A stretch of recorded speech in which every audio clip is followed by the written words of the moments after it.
Hello everyone, আমি দীপিকা। আশা করছি তোমরা সবাই ভালো আছো। এটা আমার জীবনের প্রথম ব্লগ। সত্যি বলতে আমি একটু নার্ভাস, কিন্তু আজকের দিনটা তোমাদের সাথে শেয়ার করার জন্য আমি খুব এক্সাইটেড। আজকে হচ্ছে মহাশিবরাত্রি, তার জন্য আমি রেডি হয়ে নিলাম শাড়ি পরে সুন্দর করে। কেমন লাগছে বলবে তোমরা কমেন্ট করে।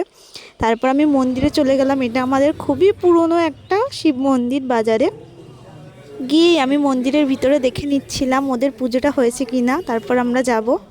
দেখো মহাদেবকে কি সুন্দর সাজিয়েছে ফুল দিয়ে। খুবই পুরনো এই মন্দির, 1382 সালের। এখন আমি মন্দির পুজো করে নিচ্ছি।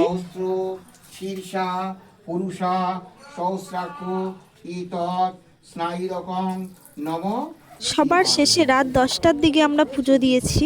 ব্রাহ্মণ ঠাকুর খুব সুন্দর করে আমাদের পুজো দিয়ে দিয়েছে। প্রহর ধরে ধরে কাজ করা সম্ভব না, কারণ এখানের আমাদের যাত্রীবৃন্দর সুবিধা অসুবিধে, আমাদের এখানে থাকার সিকিউরিটি ব্যবস্থা অনেক রকম। কি সুন্দর সবকিছু বলে দিচ্ছে দেখো।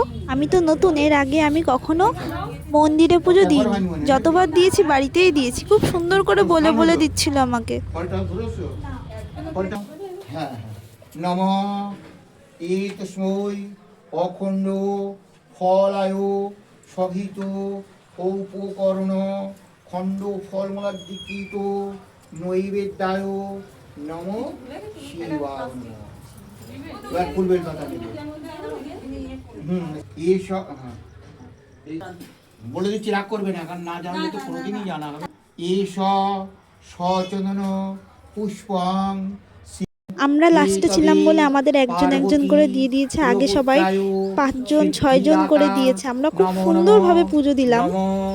ব্রহ্মণ্য দেবায় গো ব্রাহ্মণ্য হিতায় চ জগদ্ধিতায় শ্রীকৃষ্ণায় গোবিন্দায় নারায়ণায় নমো নমঃ।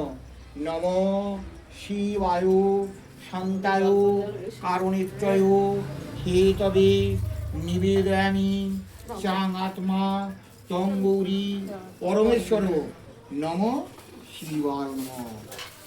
মাথা ব্যথে শান্তি জল নেবে। দেখো আমাদের ঠাকুরমশাই কিন্তু খুবই ভালো ছিল। খুব সুন্দর করে আমাকে পুজো দিয়ে দিল, কপালে টিকা দিয়ে দিল। এখন আমি যাব মনসা মন্দিরে পুজো দিতে। তারপর মনসা মন্দিরে পুজো দিলেই আমার হয়ে যাবে। আমি এখানে নমস্কার দিয়ে নিলাম।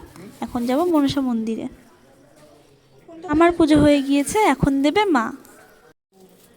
পরে আমি মনসাতলায় এসে পুজো দিয়ে দিচ্ছিলাম। আমার ভিডিওটা কেমন লাগলো তোমরা সবাই কমেন্ট করে জানিও। এমনকি সাবস্ক্রাইব করে দিও যদি ভালো লাগে।